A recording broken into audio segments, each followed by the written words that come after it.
고대 전쟁은 사람을 학살하는 그런 전쟁이 아닙니다. 고대 전쟁은 그런 의미가 있는 것이 아니죠. 고대 경제의 뿌리는 무엇에 근거를 하고 있냐면은 노동력에 있었습니다. 그래서 누가 더 많은 사람들보다, 다른 나라들보다 더 많은 노동력을 가지고 있느냐에 따라서 그 나라의 국력이 증명이 되었습니다. 결국 노동력은 무엇에 의해 좌지우지되냐면 노예들에 의해서 좌지우지가 되겠죠. 그래서 노예들 얼마나 많이 내가 소유하고 있느냐에 따라서 나의 경제력이 높아질 수 있는 것이고, 또 우리 한 나라의 그 국력이 더 높아질 수가 있는 것입니다. 그런데 노예의 그런 상품 가치를 결정할 때에 제일 중요한 것은 무엇이냐면은 그 사람의, 그 노예의 건강 상태에 있겠죠. 그러나 그 반대로 상품 가치가 현저하게 떨어진 그런 노예들은 어떤 노예겠습니까? 바로 장애인들이겠죠. 그들은 노동력으로서의 가치가 없기 때문에 전쟁 중에 상처를 입었거나 또 선천적, 후천적 장애를 입은 자들은 모두 그 자리에서 죽여버렸습니다. 그렇기 때문에 이 장애를 가진 노예들은 상품성이 없었고 경제적인 능력도 하나도 없었습니다.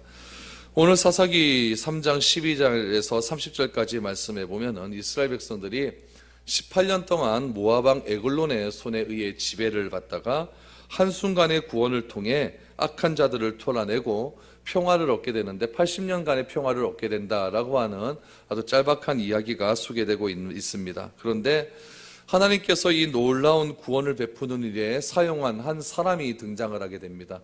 그 사람은 에훗이라고 하는 사람인데, 그 에훗이라고 하는 사람을 성경은 어떻게 표현하고 있냐면은 15절 말씀해 보면은 왼손잡이다라고 이렇게 표현을 하고 있습니다.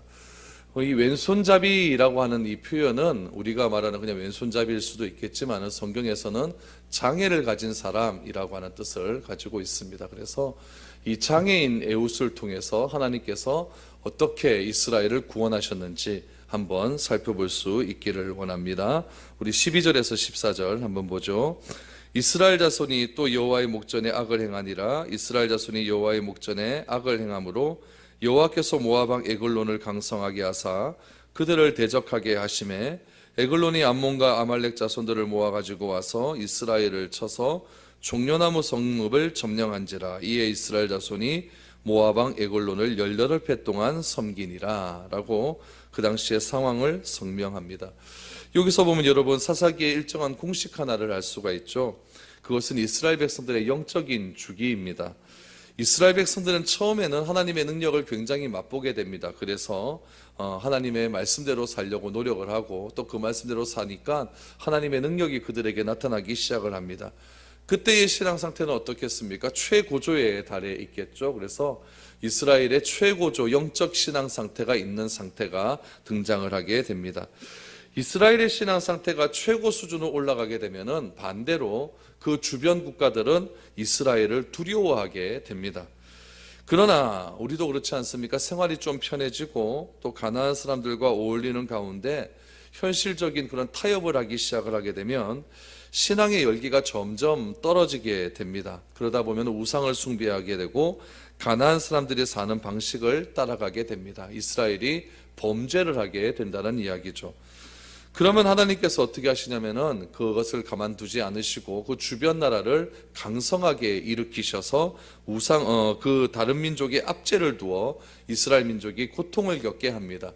그러니까 이스라엘 민족의 강성함과 그 이방 나라들의 그런 강성함은 반비례 관계에 있습니다. 이스라엘이 강하면 이방 나라들은 약해지고 이스라엘이 범죄하게 되면 이방 나라들은 강하게 됩니다. 이 모든 것들을 행하시는 분은 누구냐면은 하나님의 의도대로 그렇게 되어진다라는 거죠.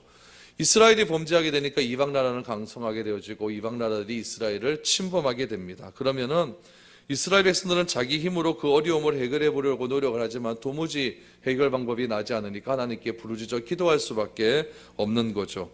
하나님은 그 부르짖음을 들으십니다. 그래서 하나님은 사사를 일으켜 놀라운 구원을 베푸시고 몇십 년간의 평화의 시대가 찾아온다라고 하는 이 네 가지의 사이클을 우리가 사사기는 잘 기억해야 됩니다. 그래서 평화의 시대가 오고 그 다음에 범죄가 오게 되고 부르짖게 되고 그러면은 사사를 보내어 구원하신다. 이 4개의 주기가 일어나게 된다는 이야기입니다. 오늘도 12절에서 14절까지 말씀해 보니까 이때는 언제입니까? 이스라엘 자손이 여호와의 목전에 악을 행했다 그랬으니까 범죄했다라는 것이고, 범죄하니까 어떻게 합니까? 모압 왕 에글론을 강성하게 하셨고, 괴롭히니까 이스라엘이 부르짖기 시작을 하게 되는 겁니다. 하나님께서 이스라엘 백성들의 이런 부르짖음을 들으시고 베냐민 지파 속에서 한 사람을 일으키게 됩니다. 여러분, 베냐민 지파는 가나안 땅에 어느 땅을 분배받은 지파였냐면은 예루살렘 주변의 그런 땅들을 분배받은 지파입니다. 예루살렘 주변의 거의 대부분의 땅은 유다 지파가 다 가지고 갑니다. 한 90% 이상은 유다 지파가 다 가지고 가고, 베냐민 지파는 그 유다 지파가 가지고 가지 않은 그 짜투리 땅 한 10% 정도를 가지고 가게 됩니다. 예루살렘에는 어떤 사람들이 살고 있었냐면은 여부스 족속이라고 하는 전통 토족 민족 사람들이 예루살렘에서 살고 있었습니다. 여호수아서에 보면은 이 여부스 족속을 여호수아의 군대들이 완전히 무너뜨렸다라고 성경을 말하고 있습니다. 여부스 족속의 왕을 여호수아가 목을 베어 죽였고, 유다 지파가 그 성읍을 다 불태웠습니다. 그럼 베냐민 지파가 해야 될 일은 무엇이냐면은 그 남은 잔재들 있지 않습니까?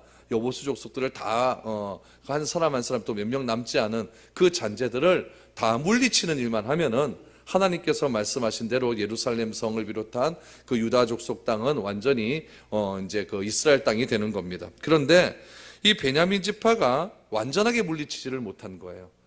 유다 지파가 다 물리쳤고 왕은 여호수아가 다 물리쳤는데 베냐민 지파가 여부수 족속의 잔재들을 물리치지 못하고 오히려 그들과 어울리기를 시작한 것입니다. 그러자 하나님께서 요단 동편의 모압 왕을 불러들여서 그들을 괴롭히게 되었다는 이야기죠. 이스라엘은 저 북쪽에서 갈릴리 바다로부터 시작해서 사해 바다까지 이렇게 2개의 큰 바다가 있는데, 갈릴리 바다에서 사해 바다까지 내려오는 강을 요단강이라고 합니다. 그 요단강 서편에 보면은 예루살렘이 있고, 요단강 동편에 보면은 모압 땅이 있습니다. 그러니까 사해 바다를 중심으로 해서 서편에는 예루살렘, 동편에는 모압 땅이 있다고 생각하시면 제일 좋죠. 이 요단강 사해 바다 서편의 예루살렘 성을 다 무너뜨리지 못하니까 하나님께서 이 요단강 건너편에 있는 동편에 있는 모압 왕을 일으키셔서 예루살렘을 침범하게 하셨다는 이야기입니다.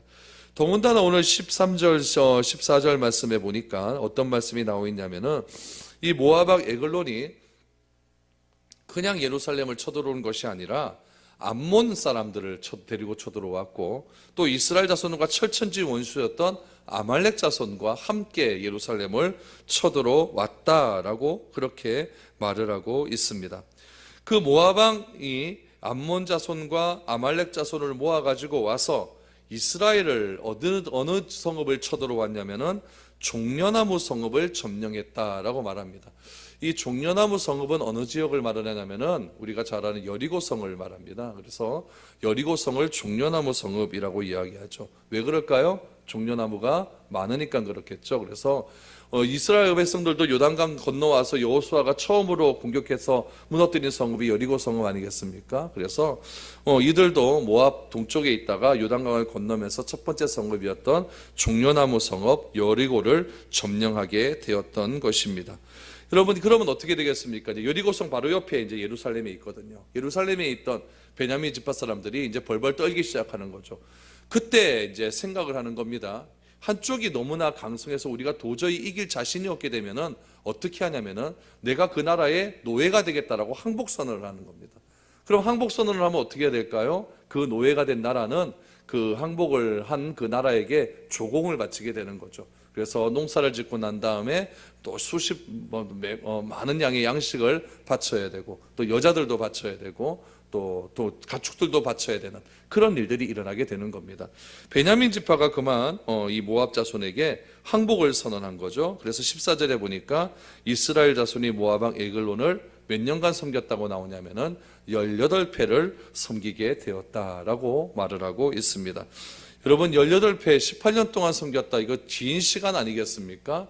굉장히 힘든 시간이 되었다는 이야기죠. 이런 상황에서 이제 아까 말씀드렸던 사이클을 생각해 보십시오. 이제 괴롭힘을 당하지 않습니까? 괴롭힘을 당하면 이제 이스라엘이 뭐 해야 됩니까? 부르짖어야 되는 거예요. 오늘 15절 보니까 부르짖는 장면이 나옵니다. 이스라엘 자손이 여호와께 부르짖음에 여호와께서 그들을 위하여 한 구원자를 세우셨으니 그는 곧 베냐민 사람 게라의 아들 왼손잡이 에웃이라. 이스라엘 자손이 그를 통하여 모압 왕 에글론에게 공물을 바칠 때에 라고 말합니다. 자, 성경이 이렇게 얘기하죠. 이스라엘 백성이 18년 동안 조공을 바친 후에야 비로소 하나님께 부르짖었다라고 말을 합니다.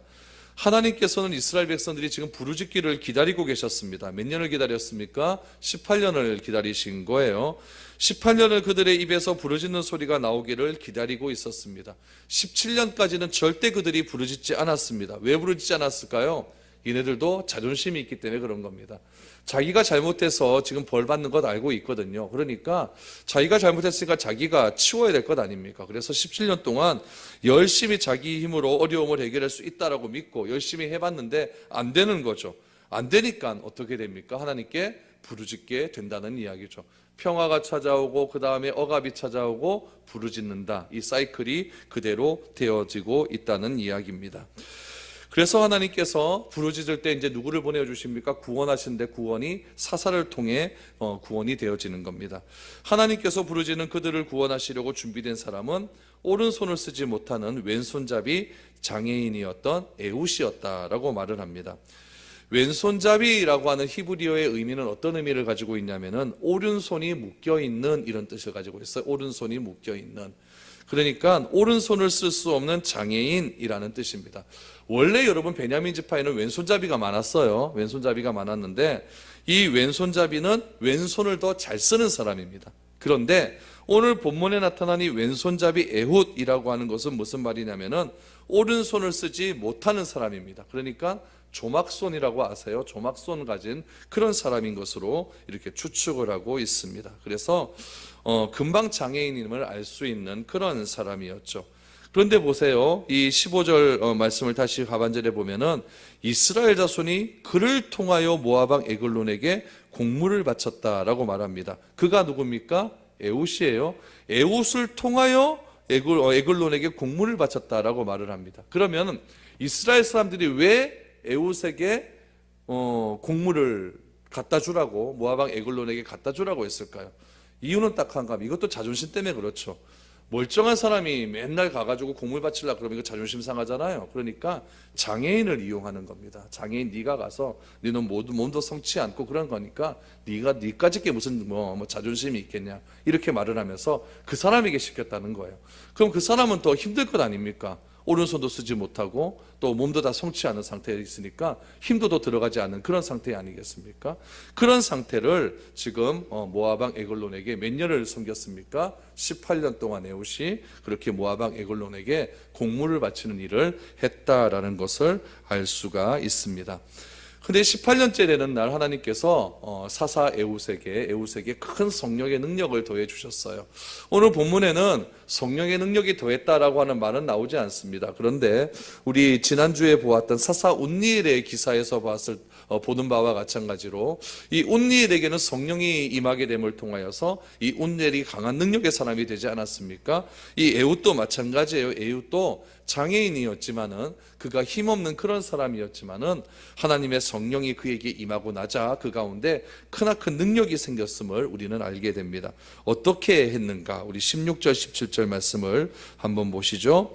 에웃이 길이가 한 규빗쯤 되는 좌우에 날선 칼을 만들어 그의 오른손 허벅지 옷 속에 차고 공물을 모압 왕 에글론에 바쳤는데 에글론은 매우 비둔한 자였더라라고 말을 합니다.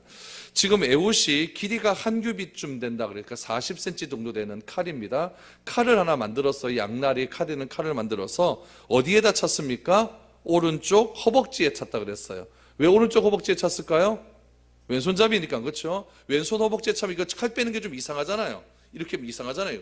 이렇게 빼야 멋있죠. 그렇죠? 그래서 이렇게 뺄 수 있도록 오른쪽 허벅지에 딱 찼다는 이야기입니다. 그래서 오른쪽 허벅지에 차고 모압 왕 에글론에게 갔습니다. 그런데 17절 끝에 보니까 에글론에 대한 묘사가 딱 한마디가 나오는데 에글론은 어떤 자였더라? 매우 비둔한 자였더라. 이 비둔하다라고 하는 말은 살이 쪘다라는 이야기예요. 살이 쪘다. 요즘에는 이 살이 찐 사람을 비만 환자라고 그래서 환자 취급합니다. 맨날 살 빼라 그러죠. 그렇죠? 그런데 그 당시에는 비둔한 사람은 어떤 사람이었냐면 용사였습니다. 아주 거구였죠. 용사고 거구고 힘센 사람을 가리켜서 비둔한 사람이라고 이야기를 했어요. 여러분, 모압왕 에글론이었는데 이 모압왕 에글론이 이스라엘을 침범할 때 자기 혼자 침범하지 않고 암몬 사람과 아말렉 사람들을 데리고 침범했다고 하지 않습니까? 그러면 여러분, 이 모압왕 에글론이 쪼매나게 해갖고 키도 작고 등치도 작고 힘도 없게 생기면은 이 암몬과 아말렉 사람들이 이 모압왕을 따라왔겠습니까? 그렇지 않겠죠, 그렇죠? 에글론 왕이 굉장히 키도 크고 장대하고 힘도 장사라다 보니까 이 암몬 사람과 이 아말렉 사람들이 자기가 싸우면 질 것 같거든요. 그러니까 따라온 것 아니겠습니까? 그만큼 모압왕 에글론은요, 장성한 사람이었고 큰 사람이었다라는 것을 우리에게 알 수가 있는 것이죠. 그 사람에게 지금 누가 갑니까? 장애인 에훗이 가는 거예요. 어떻게 갈 수 있을까요? 성령이 임하니까 이런 담대한 능력이 생기기 시작한 겁니다. 그래서 어떻게 했는가? 18절 19절을 보십시오. 에훗이 곡물 바치기를 마친 후에 곡물을 메고 온 자들을 보내고 자기는 길갈 근처 돌 뜨는 곳에서부터 돌아와서 이르되 왕이여 내가 은밀한 일을 왕에게 아뢰려 하나이다 하니 왕이 명령하여 조용히 하라 하매 모서선 자들이 다 물러간지라 라고 말을 합니다. 여러분, 여기 보니까 에훗이 곡물 바치기를 마친 후에라고 했습니다. 그러니까 에훗이 사람들과 함께 이 에글론에게 곡물을 다 바친 겁니다. 그리고 곡물을 메고 온 사람들은 집으로 돌려보냈습니다. 돌려보내고 자기는 어디서 길갈 근처 돌 뜨는 곳에서부터 다시 되돌아왔다라고 말을 합니다. 지형을 조금 이해하셔야 됩니다. 요단강이 여기 있고 요단강 바로 앞에 보면 길갈이 있습니다. 길갈에서 뭐 했다 그랬죠? 할례 했다 그랬죠? 할례하고 길갈 바로 앞에 뭐가 있냐면 여리고성이 있는 거예요. 요단강을 주제해서 동쪽에 보면 모압 땅이 있지 않습니까? 그러니까 지금 이 에훗이라고 하는 왕은, 에훗이라고 하는 사사는요, 모압 함께 갔다가 다시 길갈로 왔다가 길갈에서 턴해서 다시 모압으로 간 거예요. 이런 게 되는 거죠. 근데 여러분 보십시오. 길갈 근처에 뭐가 있다 그러냐면 돌 뜨는 곳이라고 하는, 돌 뜨는 곳. 돌 뜨는 곳은 무엇이냐면 채석장을 뜻하는 겁니다. 채석장. 그러니까 여러분, 우리도 이렇게 보면은 여기 저쪽 고령 가는 길에 보면 채석장이 많이 있어요. 그렇죠? 돌 갖고 막 뭘 만들잖아요. 그럼 이 시대에는 돌 갖고 뭐 만들었을까요? 우상을 만든 거예요.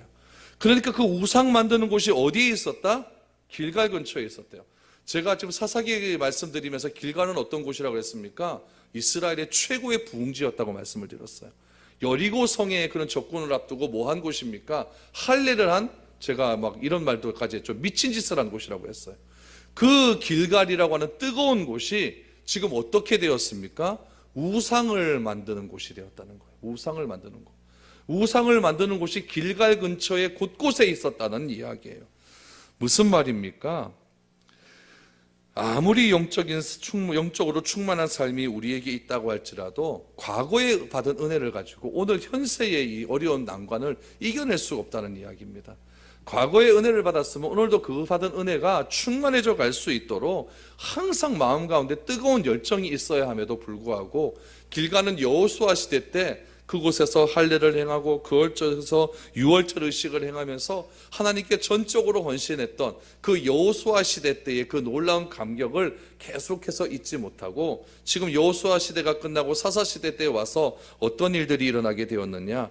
영적으로 이스라엘이 타락하게 되니까 어디서부터 타락함이 일어납니까? 이 부흥의 근원지였던 길갈에서 우상 만드는 곳이 그렇게 창렬하게 되었다는 그런 이야기가 소개되고 있습니다. 그래서 이 에훗이 길갈 근처 돌 뜨는 곳에서 돌아와서 지금 다시 에글론 왕에게 들어갔다는 이야기입니다.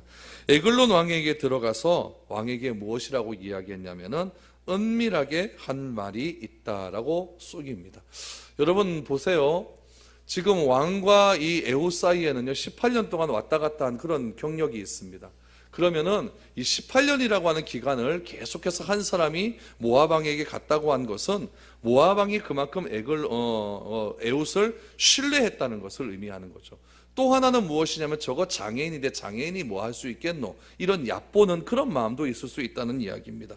그래서 이 에훗이라고 하는 사람이 장애인으로서 이렇게 자존심 상해서 자기 민족의 공물을 바치는 그런 일들을 하게 되니까 이 모압 왕 에글론의 마음에는 어떤 마음이 있냐면은 은밀한 일을 내가 말하리이다라고 하니까 에훗이 이제 자기 민족으로부터 버림을 받은 것 같으니까 자기 민족의 이 이스라엘 땅에 아주 중요한 기밀 문서를 나에게 말할 것 같다라고 하는 생각으로 자기 주변의 사람을 다 물리게 됩니다.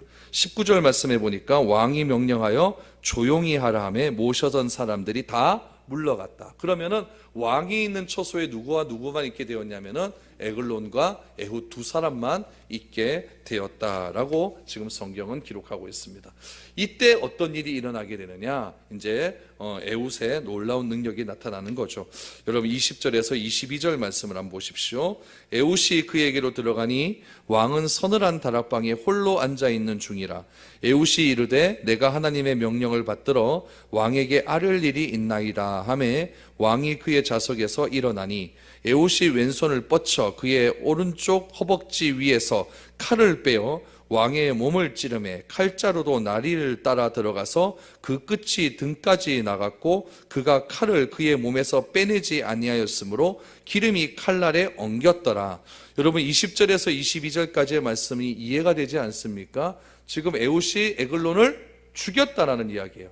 근데 성경에 보면 에훗이 에글론을 죽였다 이렇게 딱 한마디만 하면 될 것 같은데 굉장히 상세하게 말하고 있지 않습니까? 에글론에게 다가가서 에글론이 일어서서 들어오니까 자기 오른쪽 허벅지에 있던 칼을 가져다가 에글론의 배를 찔렀더니 어떻게 됩니까? 그 배에 칼이 나오지도 않고 나오지 않는 이유가 어떻게 되었느냐? 배 안에 기름기가 너무 많이 끼어 있어 갖고 엉겨가서 나오지도 않았다. 이렇게 지금 성경은 기록하고 있어요. 여러분 이렇게 성경이 이 상황을 자세히 기록하고 있는 이유는 무엇이냐면은 이유는 딱 한 가지예요. 에훗이 장애인이기 때문에 그래요. 여러분 만약에 사사기를 읽어야 될 독자들이 지금 굉장히 많이 있지 않습니까? 에훗은 어떤 자라 그랬어요? 비둔한 자 장수라고 했잖아요. 그 비둔한 자 장수 앞에서 지금 장애인 에훗이 지금 에글론을 죽였다 이러면 설마 이렇게 될 수 있잖아요. 그러니까 자세하게 기록을 한 거예요. 자세하게 어떻게 죽었는지 기록을 하고 또한 아무리 장애인이고 믿음이 약하고 어려운 상황에 있다 할지라도 성령이 임하면 능히 원수를 이길 수 있다라고 하는 그런 능력을 우리에게 보여주기 위해서 이렇게 자세하게 소개를 하고 있습니다. 그런데 여기서 여러분 좀 재미있는 표현을 우리가 좀 알아야 됩니다. 무슨 표현이냐면은 저 끝에 보시면은요 어떤 말이 나오냐면은 22절에 보면은 끝이 등 뒤까지 나갔고 라고 말합니다. 끝이 등 뒤까지 나갔고. 이 등이라고 하는 말이 있는데 이 등이 우리 등이 아닙니다. 등이 우리 등이 아니고 등은 무엇을 말하면 항문을 이야기해요. 항문을 이야기해요. 그러면 끝이 항문까지 나갔고 라고 말이 나오는데 그 끝이 등까지 나갔고 라고 이렇게 우리말 성경에는 나와 있는데 히브리어 성경에 보면은 뭐라고 나오냐면 그것이 뒤에서 나왔고 이렇게 번역이 되어 있어요. 그것이 뒤에서 나왔고. 그럼 여기서 말하는 그것은 무엇일까요? 항문에서 뭐가 나오죠? 네, 그거예요. 그러니까 배설물이 나온 거예요. 이건 무슨 말이냐면은 지금 에훗이 칼을 들고 지금 누구의 배를 찌른 거죠. 배를 팍 찔렀더니 그 한 방이 얼마나 강력했는지 이 에글론이 놀라버린 거예요. 놀라버리면서 항문이 열려버린 거죠. 열려버리면서 배설물이 싹 쏟아지게 된 거예요. 정말 수치스럽지 않습니까? 장애인 앞에서 그 등치 큰 에글론이 완전히 비참하게 수치스럽게 그렇게 죽어가는 모습을 볼 수가 있다는 이야기예요. 이 표현이 여러분 뒤에 보면 아주 자세하게 소개되고 있습니다. 여러분 장애인 에훗에게 성령의 능력이 임하자 이런 능력이 나타나는 거예요. 하나님은요 어떤 능력이 어떻게 하시는 하나님이냐면은 하나님의 백성을 탄압하는 원수에게 치욕을 남기시는 하나님이십니다. 지금 18년 동안이나 모압 왕 에글론에게 이스라엘 백성들은 치욕적인 수모를 당하고 있었다는 이야기예요. 연약한 예우를 들어서서 거구인 에글론을 단칸에 찔러 여러분 항문을 열어 배설물을 싸면서 치욕스럽게 죽어가는 이 한 나라의 왕의 모습을 보십시오. 얼마나 치욕스럽습니까? 곧 다윗과 골리앗의 그런 장면이 여러분 나오지 않습니까? 3m가 가까이 되는 그 골리앗이 다윗의 문맷돌에 한 방에 떨어지고 그 조그마한 다윗이 지금 골리앗의 몸 위에 올라가서 칼을 들고 골리앗의 목을 베지 않습니까? 그러면서 하나님의 이름을 선포하는 그런 장면이 등장을 하게 되는데, 골리앗이 그렇게 죽을 수밖에 없던 이유는 무엇이었냐면은 하나님의 백성을 치욕스럽게 했기 때문에 그렇다는 이야기입니다. 오늘 본문의 에글론도 똑같습니다. 에글론도 하나님의 백성을 괴롭히고 하나님의 백성들을 아주 잘못된 길로 억압하게 되자 하나님은 연약한 에훗을 들어 쓰셔서 그에게 성령의 충만함을 더하여 주시고 하나님의 능력을 더하여 주시어서 거구인 에글론을 단칼에 찔러 똥을 싸면서 치욕스럽게 죽게 만들어 버렸다는 이야기입니다. 그 이후에 어떻게 했을까요? 에훗이 에글론을 죽인 후에 다락방문을 잠가버립니다. 23절을 보십시오. 에훗이 현관에 나와서 다락방문을 뒤에서 닫아 잠그니라. 에훗이 나간 후에 왕의 신하들이 들어와서 다락방 문이들이 잠겼음을 보고 이르되 왕이 분명히 서늘한 방에서 그의 발을 가리우신다라고 말합니다. 에훗이 현관에 나왔어요. 나와서 들어가는 입구를 잠가버렸습니다. 잠가버리고 에훗이 나간 다음에 왕의 신하들이 아무리 기다려도 나오지 않으니까 한번 들어가 본 거죠. 들어가 보려고 하니까 문이 열렸습니까? 잠겼습니까? 잠겨 있으니까 이 신하들이 뭐라고 이야기하느냐, 24절 끝에 보니까 그의 발을 가리우신다라고 말합니다. 여러분, 발을 가리운다라고 하는 것은 무슨 뜻이냐면 왕에게 사용되는 표현인데 대변을 누다라는 뜻이에요. 왕이 옷은 긴 옷을 입고 있지 않습니까? 그래서 앉게 되면은 발이 가리우잖아요. 그렇죠? 그러니까 지금 이들은 생각을 하는 거예요. 아, 문이 잠겨 있으니까 왕이 지금 볼일을 보고 계시는구나 라고 이렇게 생각을 하는 거죠. 볼일을 보시는구나 생각을 하는 이유가 또 하나 뭐가 있겠습니까? 왕이 죽으면서 뭘 쌌어요? 배설물을 싸니까 냄새가 날 것 아니에요. 그러니까 이 신하들이 밖에서 그 냄새를 맡고 아, 왕에서 지금 볼일을 보고 계시는구나 이렇게 알게 되었다는 이야기예요. 그래서 이 신하들은 문 밖에서 계속 기다리고 있는 거죠. 문 밖에서 계속 기다리고 있으면 에훗은 어떻게 합니까? 도망갈 수 있는 시간을 벌게 되는 거예요. 하나님이 이렇게 사건을 여러분 평탄한 길로 인도해 주신다는 이야기죠. 얼마나 놀라운 일입니까? 얼마나 놀라운 일입니까? 그런데 이것으로 끝났다고 한다면은 모압 왕의 손에서 완전히 벗어나지를 못했을 거예요. 근데 더 기가 막힌, 더 놀라운 일이 26절부터 소개되고 있습니다. 보십시오. 그들이 기다리는 동안에, 누가 기다리는 겁니까? 에글론의 신하들이죠. 그들이 기다리는 동안에 에훗이 피하여 돌 뜨는 곳을 지나, 어디입니까? 길갈이죠. 길갈을 지나 스아라로 도망하니라. 그가 이르러 에브라임 산지에서 나팔을 불매 이스라엘 자손이 산지에서 그를 따라 내려오니 에훗이 앞서가며 그들에게 이르되 나를 따르라.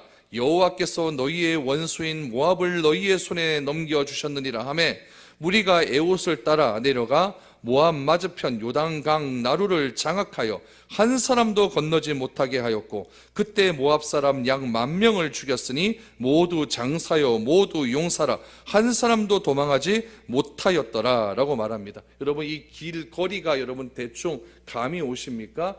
지금 에훗이 모압에서 모압 왕궁에서 그 모압 왕을 죽인 다음에 요단강을 건넜어요. 요단강을 건넌 다음에 돌 뜨는 곳 길갈을 지나서 어디로 갑니까? 스이라라고 하는 곳으로 가는데 스이라는 정확하게 어딘지 몰라요. 하여튼 길갈 근처겠죠. 스이라를 지나서 에브라임 산지 쪽에 가갖고 이스라엘 백성들을 불러 모은 겁니다. 하나님께서 모압 왕을 죽이셨다. 나를 따르라. 그러니까 백성들이 다 따라 나오기 시작을 하는 거죠.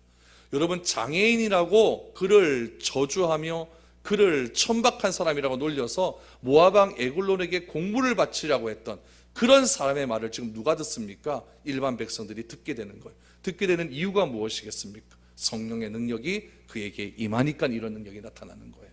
그런 능력을 가진 여러분, 에훗이 나를 따르라 했을 때 그가 모든 이스라엘 백성들이 에훗을 따라 나서기 시작을 합니다. 그래서 어디로 갑니까? 스이라를 지나 길갈을 지나 다시 요단강 마루편에 딱 서 있는 거예요. 그 모압의 왕들이, 모압 백성들이 지금 왕이 죽은 것을 그때 좀 알았을 것 아닙니까? 그러면 에훗을 쫓기 위해서 요단강을 넘어서 와야 되는 거잖아요. 요단강을 넘기 위해서 넘어 들어오는데 지금 에훗이 거기서 딱 기다리고 있다가 그 장군들을 죽이기 시작하는 겁니다. 몇 명을 죽였습니까? 10,000명을 죽였어요. 이게 말이 되는 일입니까? 10,000명을 죽이는 일입니다. 상상하지도 못할 일들이 누구를 통해서? 장애인 에훗을 통해서 일어났다라는 이야기입니다. 여러분, 우리가 알 수 있는 사실이 무엇입니까? 이스라엘 백성들이 지금 부르짖고 모압 왕으로부터 억압받았던 원인은 어디에 있었냐면은 그들이 좀 편하게 살기 위해서 지금 그 땅의 민족들과 공존하며 타협하며 살았기 때문에 그렇습니다. 그렇기 때문에 그들은 심각한 어려움에 빠져 있어요. 그런데 여러분, 그 자리에 주저앉아 타협하고 공존하는 것보다 뭐가 더 쉽습니까? 싸우는 것이 훨씬 쉽다는 이야기. 우리가 이 세상에서 살아가면서 세상 사람들과 공존하는 것보다 더 쉬운 일은 무엇이냐? 성령의 충만한 능력을 받아서 그들의 잘못된 가치관과 싸우면 됩니다. 그러면 하나님께서 일으켜 주신다는 이야기. 장애인 에훗을 통하여서 수많은 이스라엘 백성들이 그를 따라오게 만들었고, 모압의 군사들, 모압의 용사들을 10,000명이나 죽여 일으킨 놀라운 능력이 오늘 이 시대에는 왜 일어나지 않겠습니까? 오늘 이 시대의 싸움은 무슨 싸움이라고 그랬죠? 가치관의 싸움이에요. 왜 오늘 이 시대에는 이런 능력이 나타나지 않을까요? 공존하려고 하니까요. 타협하려고 하니까요. 어떻게 해서든지 싸우려고 하지 않고 대충대충 편하게 넘어가려고 하니까요. 이런 일들이 일어나지 않는 거예요. 지금 이스라엘 땅 가운데 18년간에 정말 안 좋은 억압된 일들이 있었습니다. 하나님은 연약한 사람 에훗을 들어 일으켜서 그들과 싸우게 만드셨고, 그 싸움의 결과는 왕이 죽게 되었고 그 용사 10,000명이 죽게 되는 그런 일들이 일어나게 되었다는 거예요.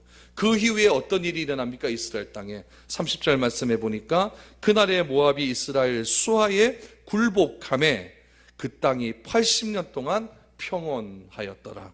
모압이 이스라엘 수하에 어떻게 했다? 굴복했다라고 말합니다. 그래서 이스라엘 땅에 80년간의 평화가 임하게 되었다라는 겁니다.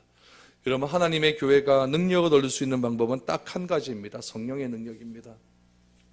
성령의 능력은 눈에 보이지 않기 때문에 이스라엘 백성들은 세상적인 것으로 자기를 무장할 생각으로 세상을 끌어들여, 세상에 있는 것들을 끌어들여서 공존과 타협을 택한 겁니다. 그 결과는 18년간의 노예 생활입니다. 하나님은 연약한 교회들, 또 연약한 우리 같은 사람들을 하나님께서는 들어 쓰셔서 하나님의 놀라운 능력을 부어주시기를 원하십니다.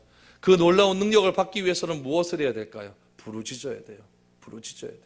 내 자존심 잡고 내세우지 말고 부르짖을 때에 하나님께서는 에훗에게 성령의 능력을 행하셔서 모압 왕 에글론을 물리치신 것 같이 오늘 이 시대를 살아가는 우리들에게도 성령의 능력을 더해 주시어서 잘못된 가치관에서 우리가 싸워 이길 수 있는 능력을 더해 주실 줄 믿습니다. 여러분, 올 한 해 죄와 싸우기로 결단하십시오. 나의 연약함은 주님께 맡기십시오. 나는 이래서 안 됩니다. 저래서 안 됩니다. 이것이 불편합니다. 저것이 불편합니다. 이런 상황이 있습니다. 이런 것들 다 주께 맡기십시오. 에훗도 오른손 못 쓰는 상황에서 하나님의 능력을 힘입어서 놀라운 일들을 행하지 않습니까? 그러면 에훗을 들어 쓰셔서 이스라엘을 구원하신 하나님의 놀라운 역사는 우리들에게도 동일하게 임하셔서 우리들을 쓰셔서 이 세상에서 하나님의 놀라운 능력을 나타낼 줄 믿습니다. 올 한 해 우리 교회와 싸우셔서 하나님의 크고 놀라운 가치관을 세상 만방에 드러낼 수 있는 저와 여러분들이 될 수 있기를 주님의 이름으로 축복드립니다.